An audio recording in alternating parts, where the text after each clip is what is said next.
Good morning, everybody. My name is Louise Connolly, and I am the head of the Educational Consultants Department, Events Manager and Teacher Trainer at Macmillan, Iberia.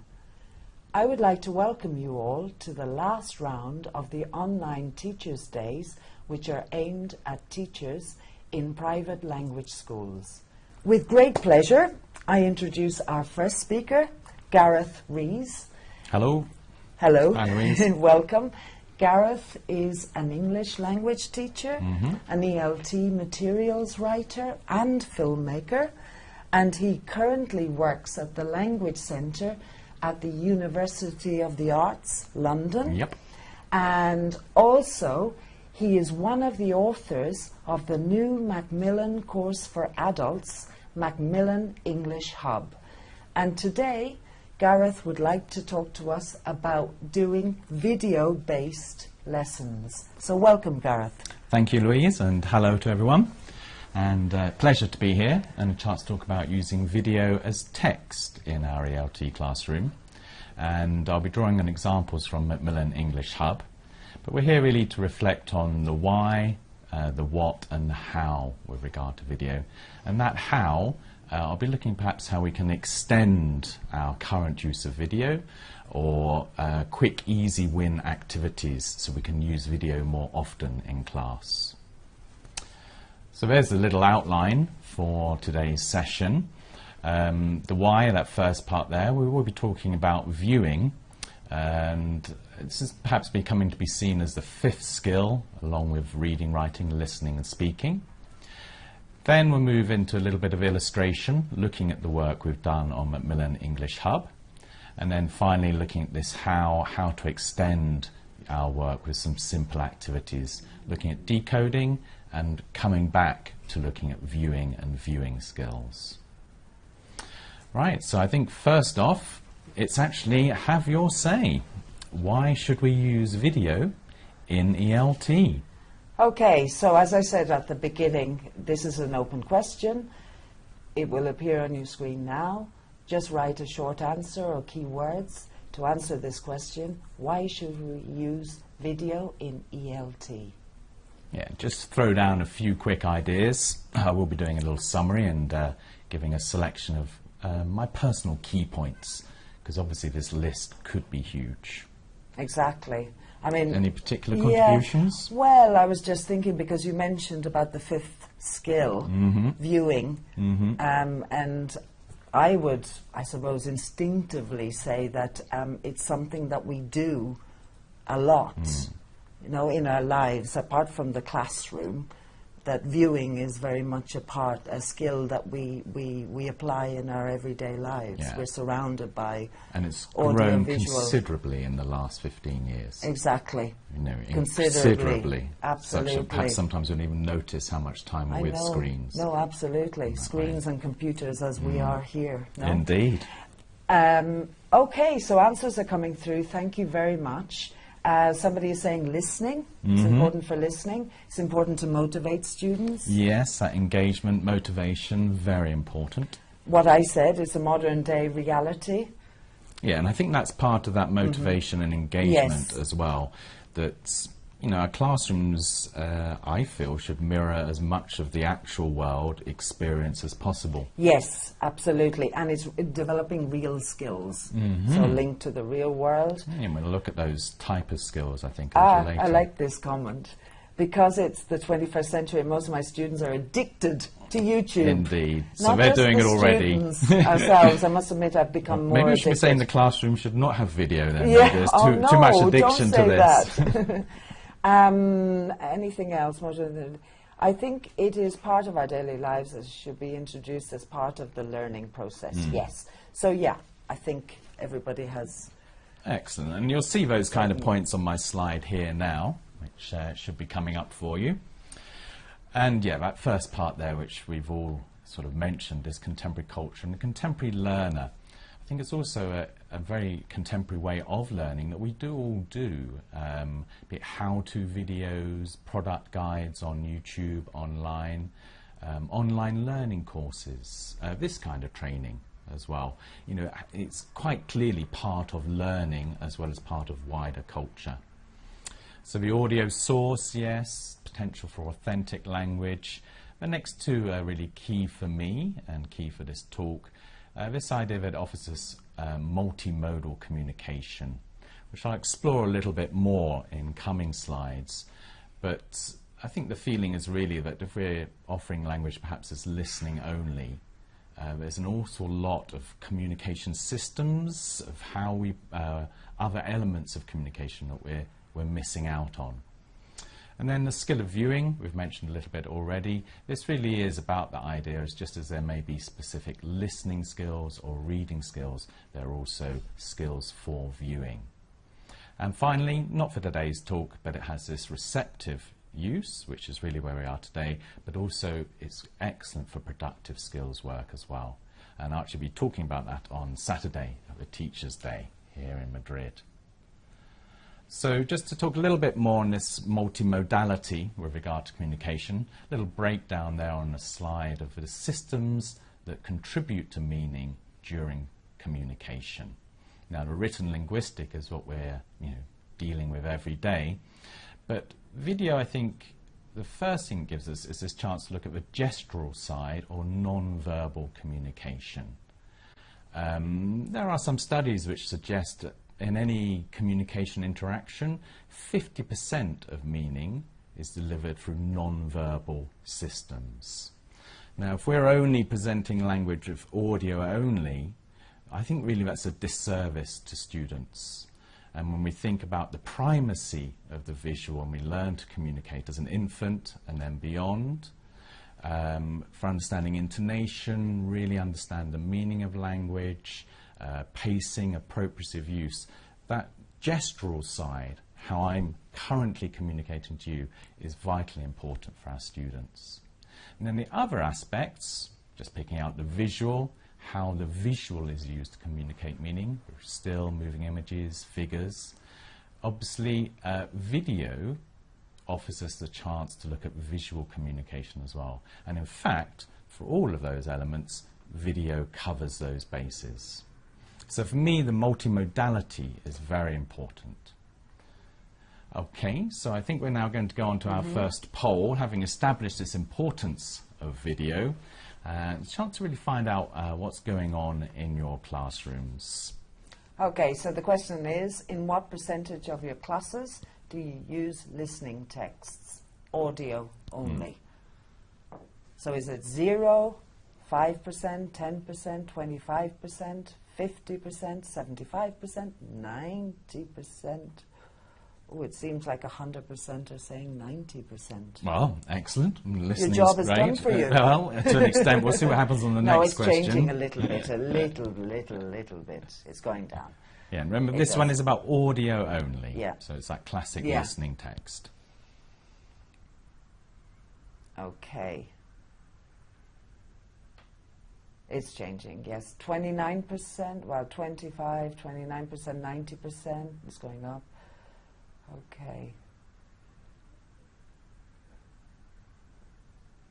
And from your teaching days, what do you think From my teacher, a lot more. Yeah. I would say from my teaching days, at least 50%. Yeah, I'd say more, 50 plus is where I would go for me. Absolutely. Obviously, reading texts, I would be even higher, if I'm honest about my teaching. Yes, absolutely. And writing as well. I mean, particularly if I think about the adult exam classes, having to prepare, for example, for Cambridge exams and being sure that we covered all the different papers. It was necessary, to spend a lot of time on listening, on the use of English, on the reading, and the communication as well. Exactly. But I think probably I spent more time on the others. Yeah, Okay. Something like the productive side. Should I Yes, go to so we've got do you summarise the results here? Yes, so we've got 25%, 31% are saying that they spend 25% of the time on listening. 13%, 13% spend 50% of their time, 19, 75%, and 19 again, 90%. Okay, so about 50% of you are using it 50% or more of the time. Let's see what happens when it's video texts. So in what percentage of your classes do you use video in some way? I would say when I was teaching, it probably was 25%. Okay. Less. Yeah, I still think 25% is relatively high. That's good to hear, actually. That's good. I think for myself and actually a team I work with in the Language Centre at UAL, we were finding things more at the sort of 5 and 10% side, yes. In terms of that percentage of classes, it might have been once a week. We see the students sort of 10 or 20 classes a week. But only one of those might use video. And actually that was a little bit of a shock for people. Right. Yes. When they actually reflect, oh no, I'm always using video. Yeah. And they are regularly. Yes. But perhaps it's not as often as they thought. So it's an interesting question to pose, because it allows us to reflect, on our practice and what we do. Okay, so we've got, it seems at the moment, 5% are saying, 18% are saying 5% of the time, 17–18%. 37% are saying 10% of the time. It's kind of going up and down a little bit, but more or less. And 32% are saying 25% of the time, which is quite high, actually. And 13%, 50% of the time. That's actually lovely. Yes. You can come and work in my language centre. So, yeah, and I think that's quite revealing. And we do see there that lower percentages, 0 or 5%, about 20% of people placing themselves around that 5%. So we're seeing, definitely a difference, which I think we would guess is what we'd expect to see. But really, as part of this talk, is perhaps looking to redress that balance, perhaps trying to bring the audio only at least in parity with video as well. More on that later. So the next poll, really thinking about level, which is compared to upper intermediate classes, how often do you use video in pre-intermediate classes? Just an approximate idea, much less, slightly less, the same, slightly more, or perhaps much more. So that's in pre-intermediate classes and how your use there compares to upper intermediate. Okay, so the answers are coming through fast and furious. Much less, at the moment it's around 40%. I would have said, in my own case, probably much less as well. Yeah, I think I had been in that position, I think, of slightly less, much less. Recently, with some of the work I've been doing, particularly when looking at decoding skills, I have been using it more at lower levels. Okay. I'd have to check carefully to see it's the same, but I've definitely increased that use there. Okay, so we've got, just to summarise, we've got 41% are saying slightly less, much less 21%. The same, interestingly enough, 21%, which is quite a high percentage, I would say. And encouraging. And actually 6% slightly more and 10% much more. Oh, that's brilliant to hear. So we've got a really excellent. And I think one thing there may come through in how you might be using ELT purposed video rather than authentic video. Because I think often there's issues really of comprehensibility for lower level learners. And that's the final question, is just to see if you are currently using ELT purposed video. In my own case, actually, it's been hardly any that I've used ELT for purpose. It's almost all been authentic. So this question here is, when using video as text, what is your ratio of authentic to ELT purposed? Where A, 10 to 1, would mean 10 times more authentic than ELT purposed. Okay. 1 to 1, we're about the same. 1 to 2, you're using more ELT purposed. Okay, and 1 to 10, much more. Yes. So I hope your wits are about you for exploring well, those ratios. The answers have come through. Okay, we're getting some first ones. So we've got 50% at 10 to 1, authentic to ELT purposed. We've got 20%, well, no, that's going down a little bit. Let's just wait. in my own case, I would have said that the ELT purpose was higher. In my own case. Excellent. Yeah. Okay, so we've got 24% 10 to 1, 30% 5 to 1, 17% 2 to 1. Okay, so generally people are using authentic more than ELT purposed. I think that mirrors my experience based in the UK teaching adult learners. ELT purposed materials I think have fallen a little out of favour. They're not really on trend, and people are using authentic, and then of course making use of YouTube and that, like the resource for authentic is so flexible and adaptable to particular needs. Okay, so I'm now going to take us through, try to remember some of those results, or at least thinking about your own use of video, just exploring this idea of viewing, perhaps coming to be seen as a fifth skill. There are two ways of looking at viewing, and this first one here is provided by the CFR, where there are some new descriptors which have been added with regard to audio-visual reception. And here, this is, I guess, viewing as a receptive skill, and is similar to the kind of skills you might see broken down for listening as well. I think what's interesting for me is new descriptors have been added here, quite a lot, and that actually we're going to see this grow. I think you're going to see this set of descriptors expand, so it begins to look similar to how reading and listening are treated. Just draw attention to a couple of points really. It does refer to understanding TV programs and films. I think for me this is interesting. It's a little bit behind the times perhaps when we think of all those different genres on YouTube and how we use video in different ways. I think that's somewhere this will expand. And a lot of it is talking about capturing the main points, following the large proportion of a program well. But notice down in A1, it does talk about exploiting visual information and general knowledge to enhance their comprehension. And this exploiting visual information, as things you've probably done with classes when you've been using video, is really an example of viewing as a visual literacy skill. So here we have it as a sort of receptive skill. I think it's an area that's going to be growing in terms of descriptors. But viewing can also be seen as an example or an idea of visual literacies. A little quote there from the Canadian Common Curriculum Framework.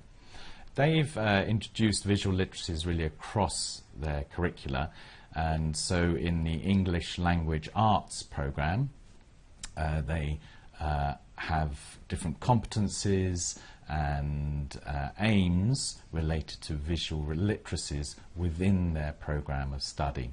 To give you a better idea as well, those questions are some typical questions we might ask when exploring visual literacies. Reminds me of media studies type degrees, that sort of thing. What's the text representing? How does it do it? Now, I work at the University of the Arts London, so it's also in visual arts programs, this kind of thinking. And then connecting to this idea of we're living in the screen age, really these skills are now perhaps an important life skill as well. So that's this sort of setting as a visual literacy. And just to give you a better idea, I'm just going to show you a little video clip here. And this is an easy win, as I've said, activity for VLT See Think Wonder. And this is a staged response to a visual prompt. And the response is given orally. And the example you can see is from an American liberal arts program.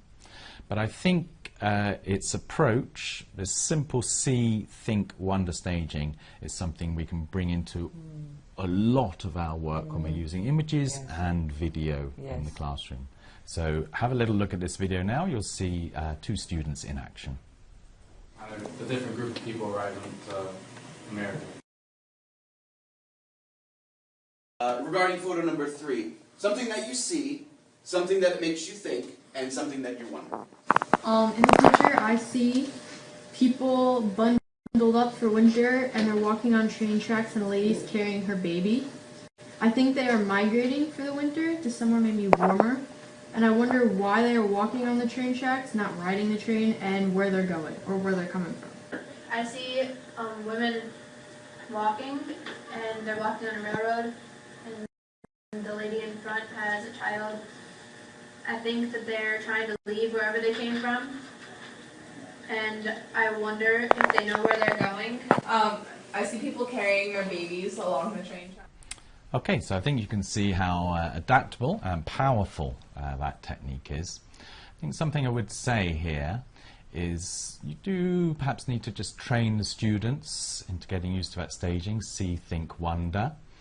So it becomes a little pattern, and then perhaps once they've got it you can be a little bit looser with it. You're really just trying to get that response of reading the image. Of course, the best way to help students is to show them that video. As soon as they've seen that, yes, seen those that's American the model. students doing it, there I know what I'm doing, which is another of these excellent opportunities that video provides for us. It's a little bit like a how-to Yes, exactly. in a way. Okay, so we're going to have a little look at the what now, which is a chance for us to see the video that's used in Macmillan English Hub. And this first have your say asks actually for your criticisms you may have of ELT purposed videos. As I mentioned, I felt they'd kind of fallen out of favour for adult ELT, and particularly in the UK. Okay, so I don't know yourself here in Spain, whether you've got another view about well, how much is used.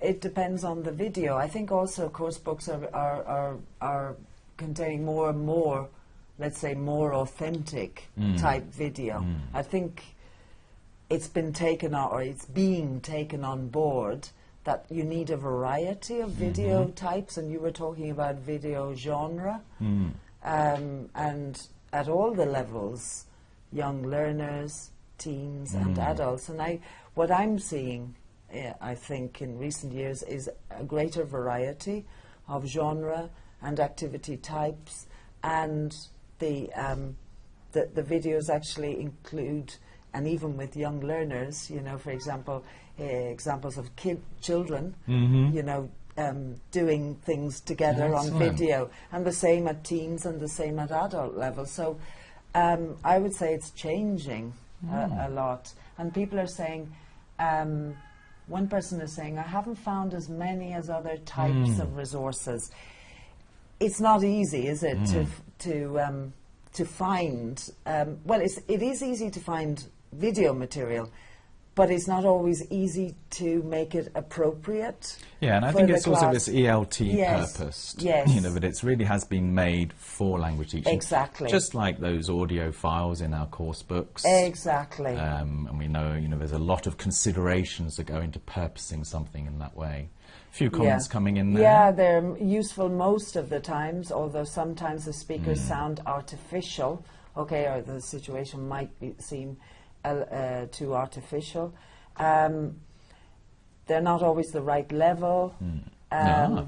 Perhaps the people are not always natural, as other people are saying. And either they feel bored. It depends on the topic as well, but that's true of all. Indeed. Isn't it? With a class of, for example, 15, it's quite difficult to always hit the mark in terms of topics. Okay. Okay. Yeah, that's great. No, very interesting to hear that the ideas of artificial or boring. In some ways, I think the strengths of the published material, for ELT purpose of a published material, I feel we should outweigh, those strengths outweigh that sort of sense of being artificial or boring. We may be very used to it with our audio only. I mean, they're also incredibly artificial.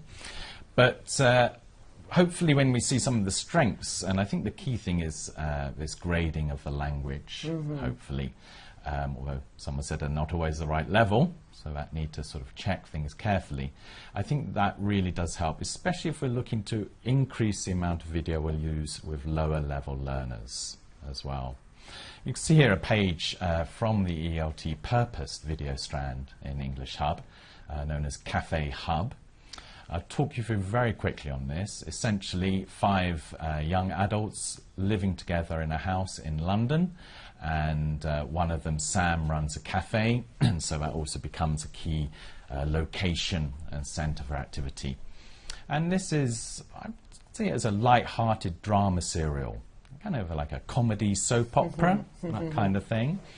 And each unit has one episode from that soap opera. Just looking briefly over the page, you'll see that we engage with the story, the comprehension. This strand is very much about presenting functional language. I think here we have that strength of functional language with all the visual, non-verbal communication as well. Some useful phrases focus, pronunciation work, and so here we're looking at decoding skills, to be honest, where you're beginning to break down stress, intonation, hear pauses. And then finally a speaking, which is meant to activate the language from the lesson, particularly the functional language. If I go on to have a look at some of these in detail, this is one activity from one of the units, and I think here the first thing to talk about we get with video is this value of story. One for engagement but also supporting the language use, and then that chance to bring in the viewing skills. In this activity here, it's a prediction activity. In what order do you think these events happened in the story? And remember, students have seen previous episodes as well. Now, this is also a chance where we can extend the work we do, because here, when we're looking at the viewing skills, would be a chance to use see, think, wonder. Yes. So it's not just I'm numbering them, but I'm meant to be giving a language response as well. I'm talking through in that way. The other advantage, in fact, for all video, is that the audio stream is much less dense. So these are about 4 minutes long, often split in two. But I went through, there's about 1.5 minutes of audio dialogue within that 4 minutes. Now, if we were doing listening only, that would be a straight 1.5 minutes. Yes. So the visual's giving everyone time to take things on board, to process meaning, and I think that's what's so important here about why we should move more to video, particularly even in this case when it's really presenting language. And then this idea that by having the visual, we will connect the language to a much wider context. And I think it makes it much more understandable and much more memorable. I think that chance to acquire the language is enhanced. In this activity here, they will match phrases to pictures. And certainly picture D, I can remember that phrase. Having, as soon as I see the picture, I can say the phrase. So I think it might be worth just to see the bit of video that would accompany this activity, so you get a feel for it as well. So here's part of an episode of Cafe Hub at the B1 plus B2 level. And here we are. I'm thinking about moving back to my parents' house in Madrid. You know, save up some money. Well, if I were you, I'd take some time to think about it.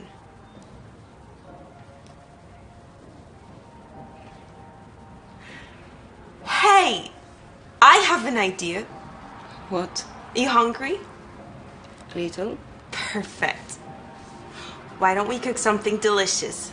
It'll help take your mind off Sam. Okay. That's a good idea. It's worth a try.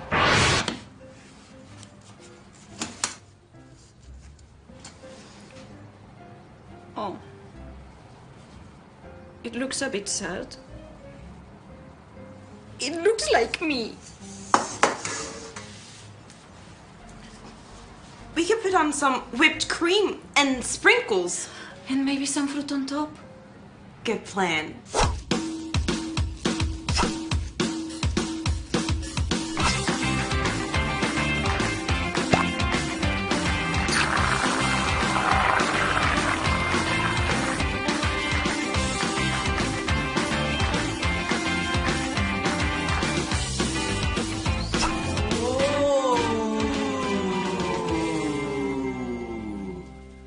Great timing. Ready? Go! And great timing. Like I said, just having the chance to see the Zach pop up and give that phrase and that sense of humour that we use with that phrase as well, great timing. It's all layered, so much more layered once we see it in video. So I'm just going to skip through now so we can have a quick look at authentic video sources. And I think we'll just ask for you to send in some comments here, your favourite sources or genres of authentic video material. Louise, any particular favourites? Well, I have used YouTube, Mm-hmm. I must admit. What else? Also, I have actually, in the past, when it's been possible, videoed with other teachers' situations. Mm-hmm. Excellent. I mean, it's homespun. Brilliant. Yeah, but short, and particularly for functional language, for functional engagement. And it was fun to do, but also it was, I think it was, it sort of caught the attention now of the students and provided a different, let's say, pace and focus and dynamic to the classes. All of those key points. Yeah. And I just think nowadays with most people with students, if there's just anything to look at, yes, the engagement is the a little bit engagement stronger. is higher. Audio only very tricky. Let's see what some people Well, have are said. you surprised? Mr. Bean? I must admit, I've used Mr. Bean myself as Excellent. well. Yeah, well, I've behaved like him sometimes, but I won't talk about that now. YouTube, sports and music. Ah, good. Excellent. Yeah. Sports, I think, is great. Yeah, TED Talks. Mm-hmm. TED Talks, Fantastic. National Geographic, BBC, British Council, and, interesting, Twilight Zone videos. Well, I might disappear into the Twilight Zone. You know, I there's don't actually know, a new, there's a new rerun, well, it's not a rerun, there's a new series of the Twilight Zone. Okay. You know, because that started, in the 70s? And now they've got, in 2019, a new series. It's really good, by the way. Don't fall into it. No, don't fall into the vortex. Okay, Film English. Kieran Donaghy, who I do want to say thank you to, actually, because he wrote many of the materials for English Hub Video and has given me some insights and support on this webinar. Yes. So thank you, Kieran. One last one, sorry, Faulty Towers, which I have to admit I own up to as well. Yes, indeed. And, it still works. For myself, though, just very quickly, reality TV shows is somewhere I often go to. And here sometimes maybe just for little excerpts, not the whole thing, although as a whole show it can be very good because of that real authentic use of language. The other one, and really what we want to focus on today, is news media websites, which you might associate with a newspaper. So I'm in Britain, The Guardian, The Telegraph, but The Guardian in particular, offer video, a whole range of genres on a whole range of topics. Yes. I'm just going to go straight on now. And just give you a little chance to see some of the a sample of some of these types of programs, in case you're not familiar of what they offer. So if we can run the video now on that one, that would be great. And what I'm interested in here is, although it's informational genre, there are a variety of subgenres within that. What we know as the explainer, could be a documentary, an interview, and again on a huge range of topics. So just have a little look at this, just over a minute. Question 1. Tell me about yourself. With a broad question like this, try to highlight information about yourself that's relevant to your interviewer. Do they actually have any food they can give us? Anything else is whatever you can get. We intercept waste food and we turn that into healthy meals. I was about to step foot on the Antarctic continent to visit a historic site, inaccessible for years. I feel too busy. So how can we get out of this busyness trap? These days you meet a friend, you ask how she is, you just know she's going to say, "Oh, I'm so busy." And it's annoying because it sounds like what's been called busy bragging. I've come here to meet a local artist called Tony Plant, whose artworks not only celebrate the landscape, they're part of it. It might put me in danger, but that's the whole point. If I die in Mars, that will be great. Up in these West Virginia mountains, there's no chance of your cell phone picking up a signal. For visitors, it's a struggle. For locals, a way of life. They can't comprehend not being able to use their cell phone or Wi-Fi. Hello, my name is Erica. I'm 23 and I live in Kyoto. Is there anything you'd like to know about me? Okay, Phil, when you're ready, let's launch. Let's launch.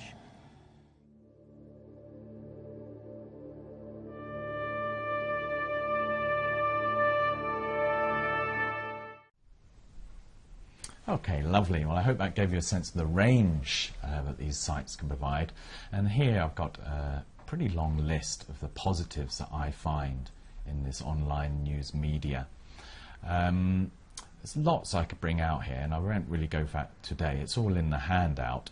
But I think this idea that, you know, they are very engaging and intelligently made, you know, and our students will respond to that. But also that the pace of the ideas and language is generally quite considered and careful, which can make these more accessible than you might imagine. And also this chance of ATAW, anytime, anywhere. The students can watch that video you might have used in class, but also explore others. So I think those are, you know, there are many positives, but those I just pick out for today. And in English Hub, we have collaborated with The Guardian to be using these kind of videos. Here's a little sample lesson here.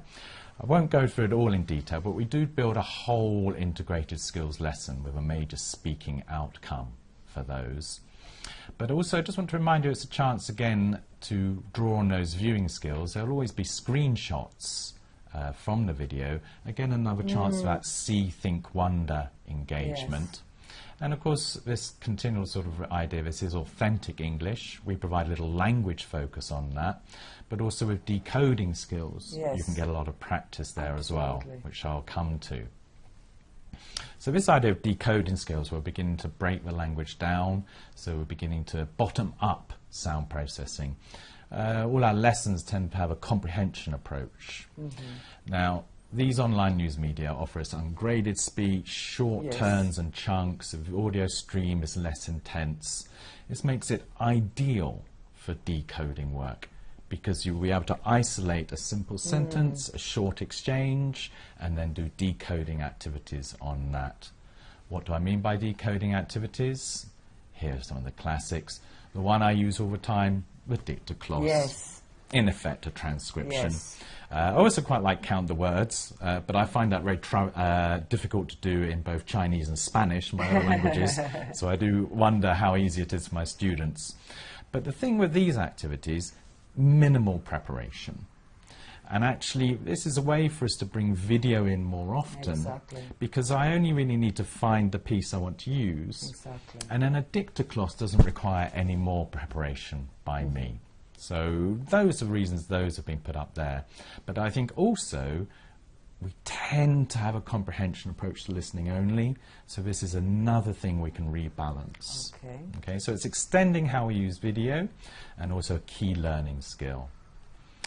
Now back to this viewing skill, draw your attention here to the 3 C's and the 3 S's, which you can find on intofilm.org. Now, I think some people will feel there's too much detail here in terms of these sort of media studies, visual literacy skills. But this simple set of cards is, first of all, a way for you to learn more about the kind of questions we ask in visual literacy's work. And it doesn't take long, having a look at these, to get yourself up to speed. Then if you wanted to, you could use these to train your students. I'm not sure we need to, but some people want to work on that explicit skills training.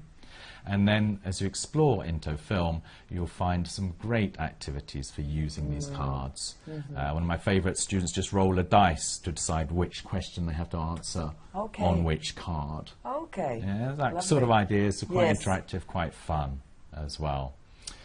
And once we're sort of perhaps feeling comfortable about visual literacies, just a little simple generic activity, which is again, the key thing, this is about using video with minimal preparation. So we're going to engage with the video for the first viewing, primarily from a visual literacy perspective. The tutor provides some information, certainly looking for some screenshots, Yes. title, maybe a description, and the students then analyse that information. See, think, wonder. Prompt questions, maybe the kind of thing you saw on those visual literacies cards before. It doesn't have to be too much, No. but the students are making predictions about what they're going to see. Students watch and reflect on those predictions. So we've got into the video, we've engaged with the video, and we actually haven't sort of drawn attention to the language content of the video. And you haven't need to make an extra worksheet. So it's a good way in to using video more. Can turn that into a little worksheet as well. There's a link at the bottom if you want to see that later as well. And perhaps now moving on to the key points. Yes. We talked a lot about our contemporary culture. For me, it's about balancing the dominance of audio only in LT. I think we've been doing them a disservice, our students, for the last 15 years when video is so available. And I think it's beholden on publishers and also us as teachers to increase the amount of video that we can use. Reflect on this skill of viewing. 3 ways to look at this. Explicitly develop those visual literacies. Use the skill to support listening competencies by predicting, understanding the story beforehand. Comprehension of language will be supported, but then also using the skill to create opportunities to use language. See, think, wonder. As an example. And then finally about decoding skills, another rebalancing required, I suggest. Yes. And if you're doing things like Dictacloss, give those activities time. It's maybe listening to a short phrase 3 times, students need to work on it, compare with partners. That's not a 2-minute activity. Yes. I learnt that the hard way. Me too. A few missed breaks for me and my students. So really those are those key points then. The key points I think are more how we can extend our use of video in our classrooms.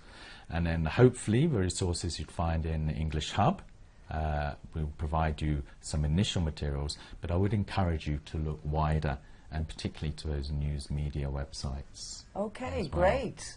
Well, thank you very much, Gareth. My pleasure. Thank you so much.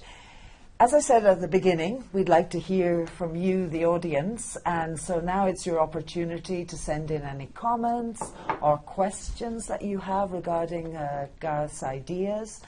And also, if you would like to share any classroom practice experience with videos, please do so now. Indeed. Look forward to hearing from you.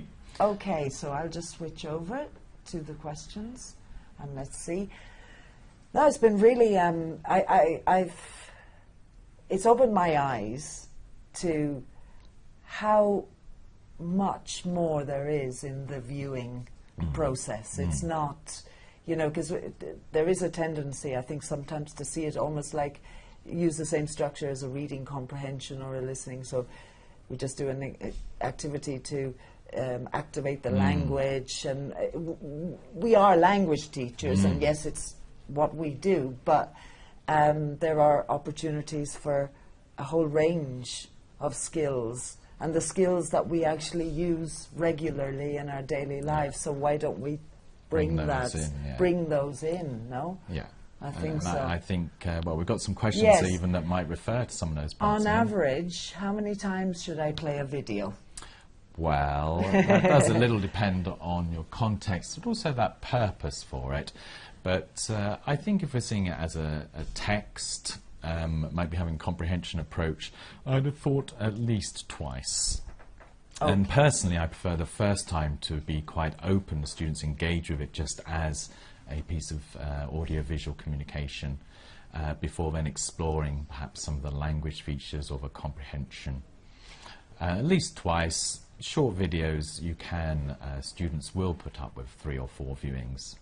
And one person is saying, I like to show the video without the sound so that the students imagine what's going on. Brilliant. And that is viewing skills in action. Yes, absolutely. And I think there's lots of other ways we can use this viewing without sound. They're imagining the dialogue, but you know, others predicting what happens next. Exactly. But then perhaps exploring the visual mode of communication. It's another area for discussion for students.